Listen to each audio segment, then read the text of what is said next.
que nous avons pu détecter les champs magnétiques d'autres planètes. Et nous avons fait des découvertes surprenantes. Les 4 planètes géantes, Jupiter, Saturne, Uranus et Neptune, ont généré des champs magnétiques actifs. Celui de Jupiter est le plus puissant du système solaire. Il est environ 10 fois plus puissant que celui de la Terre. Le champ magnétique de Jupiter s'étend sur plus de 6 millions de kilomètres depuis sa surface. Et il possède les mêmes fonctions que celui de la Terre. On observe sur Jupiter et Saturne des aurores boréales qui procèdent du même phénomène que celui que nous avons sur Terre. Ce sont des particules du Soleil, concentrées sur les pôles de ces planètes par leur magnétosphère, qui éclairent l'atmosphère comme sur la Terre.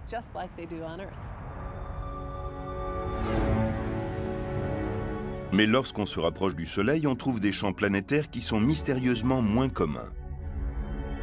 Mercure a une magnétosphère très faible, d'environ 1% de celle de la Terre. Vénus n'en possède aucune. Et la plus mystérieuse de toutes est celle de la planète rouge, Mars. À la fin des années 90, la sonde Mars Global Surveyor, qui était en orbite autour de Mars, avait à son bord un magnétomètre. Celui-ci découvrit que Mars n'avait pas de champ magnétique global. Mais la sonde trouva également des indices de petits champs magnétiques dispersés à la surface de la planète. La NASA pensa qu'il s'agissait d'un magnétisme paléolithique datant d'il y a des milliards d'années. Mars a-t-elle possédé un jour un champ magnétique à l'égal de celui de la Terre? Et dans ce cas, que lui est-il arrivé? Heureusement, nous n'avons pas besoin d'aller sur Mars pour enquêter, car nous en possédons déjà des échantillons. Nous avons des échantillons, des roches de Mars. Ce sont des météorites. Elles ont été éjectées de Mars par l'impact d'un astéroïde ou d'une comète il y a des millions d'années. Ces roches ont erré dans l'espace, puis certaines ont fini par arriver sur Terre par pur hasard. L'une de ces météorites martiennes est célèbre. C'est ALH 84001. Certains spécialistes ont suggéré qu'elle contiendrait les restes d'anciennes formes de vie martiennes. Que cela se révèle vrai ou faux, ces morceaux de roche pourraient toutefois répondre à la question du magnétisme de Mars. ALH 84001 est la plus vieille roche issue d'une planète que nous connaissions.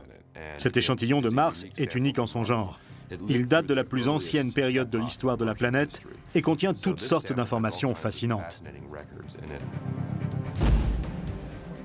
Le SQUID, microscope quantique supraconducteur du MIT, est l'un des appareils de détection magnétique les plus sensibles. Un échantillon de la météorite martienne a donné des résultats surprenants, une fois placé sous sa lentille.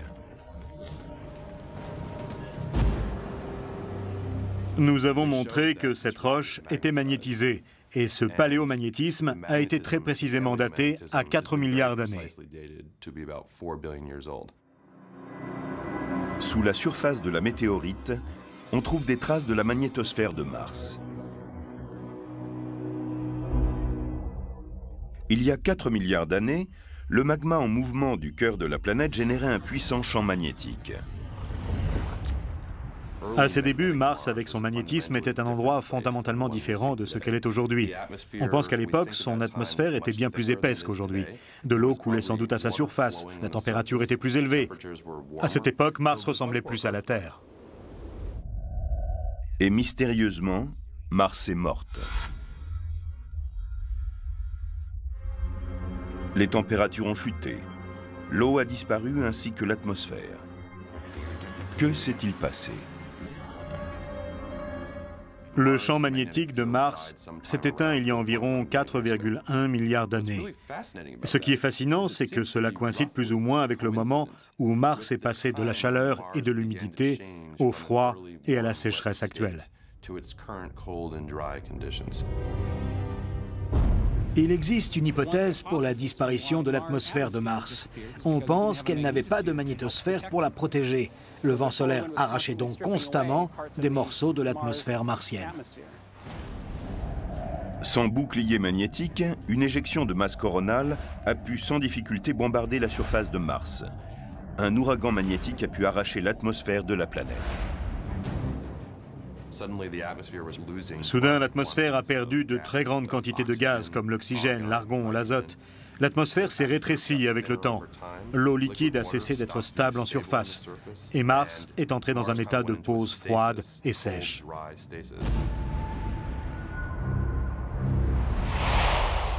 Cela pourrait-il se produire sur Terre? Certainement.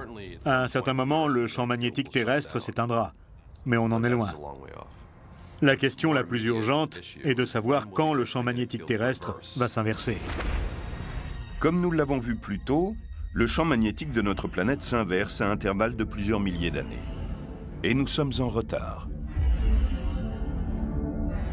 Quand le champ magnétique terrestre s'inversera, la Terre pourrait se retrouver pendant quelques jours sans magnétosphère protectrice, et peut-être même plus longtemps. Cela nous conduirait sans doute à subir le même sort que Mars. On verrait des tempêtes magnétiques comme nous n'en avons jamais vu.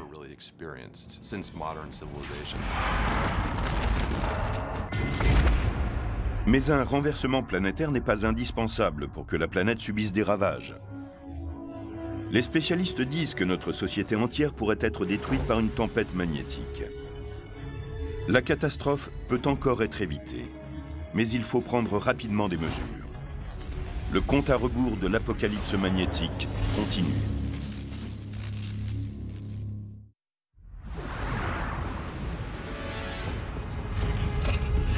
Les tempêtes magnétiques sont l'une des forces les plus puissantes de notre système solaire. Or, elles ont été presque complètement ignorées par la science. Elles ont déjà causé des dégâts. En 1989, une éruption solaire a frappé l'Amérique du Nord, coupant l'électricité au Québec et dans ses alentours.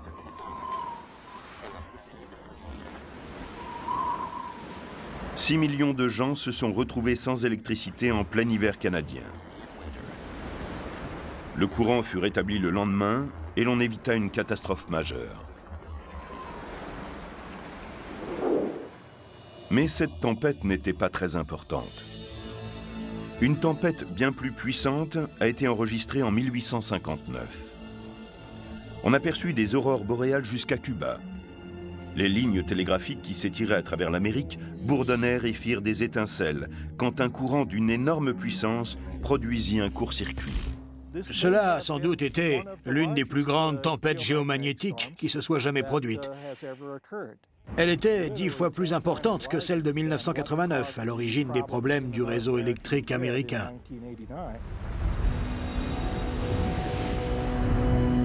De nouvelles données du SDO et d'autres observatoires montrent que ces fortes tempêtes solaires sont plus fréquentes qu'on le croit.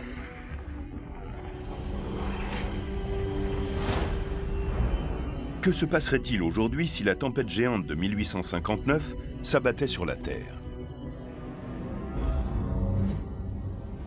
La catastrophe commencerait par l'éruption d'une tache solaire à la surface du Soleil. Des milliards de tonnes de matériaux fonceraient droit sur la Terre.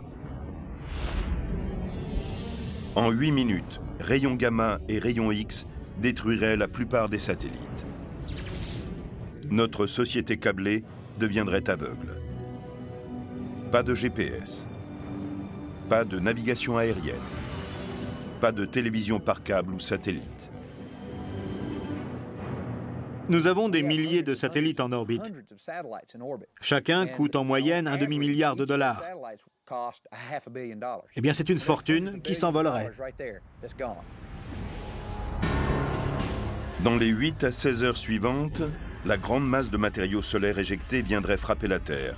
Elle la submergerait et exploserait à sa surface.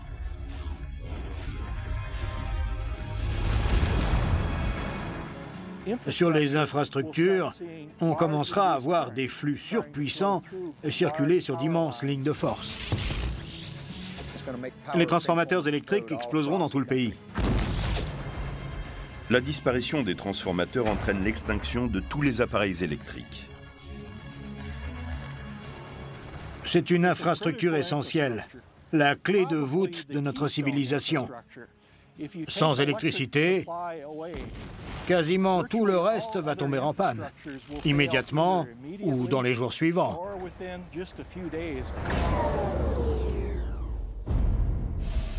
D'où vient l'eau potable? Il faut de l'électricité pour faire fonctionner les pompes.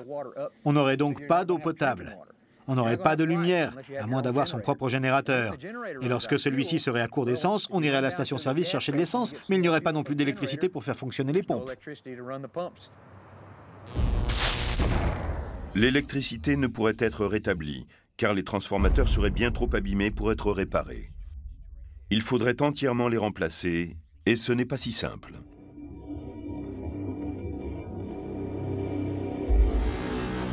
Il faut au moins 6 mois pour construire de A à Z un transformateur. Cela signifie pas d'électricité, pas d'eau, pas d'essence, pas de banque pour les grandes villes pendant 6 mois. Pour les petites villes, cela serait encore plus long. Reconstruire l'ensemble du réseau pourrait prendre plus de 10 ans. Le coût des réparations serait stupéfiant. Et le coût en vies humaines, encore plus dramatique. Nous n'avons pas les moyens de ravitailler les 300 millions d'habitants de ce pays s'il se produisait un événement de cette envergure.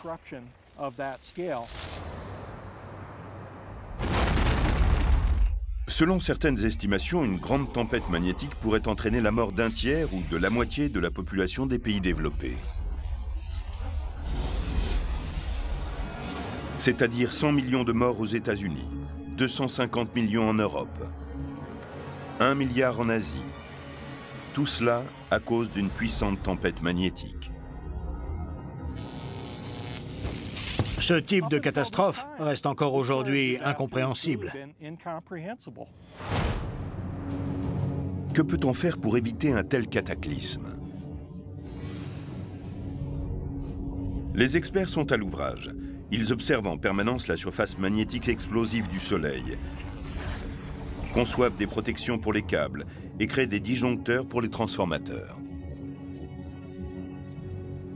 Aujourd'hui, nous devons changer entièrement notre conception des réseaux électriques. Nous ne sommes qu'au début de nos recherches, destinées à renforcer les infrastructures contre ces dangers. La puissance apocalyptique d'une tempête magnétique nous montre l'importance du magnétisme dans nos vies, comme dans l'univers.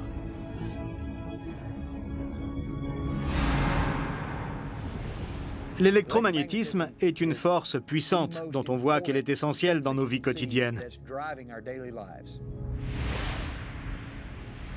Personne ne pense au magnétisme. C'est un peu comme un poisson dans l'eau qui ne pense pas à l'eau qui l'entoure. Le magnétisme est omniprésent. Il maintient tout en place. Il nous permet de respirer. Il permet à l'atmosphère d'exister. Même la vision est une interaction électromagnétique. Le magnétisme est l'une des 4 forces élémentaires de l'univers. Il peut devenir un jouet d'enfant. Il peut maintenir nos molécules en place et il protège notre planète de la puissance du Soleil.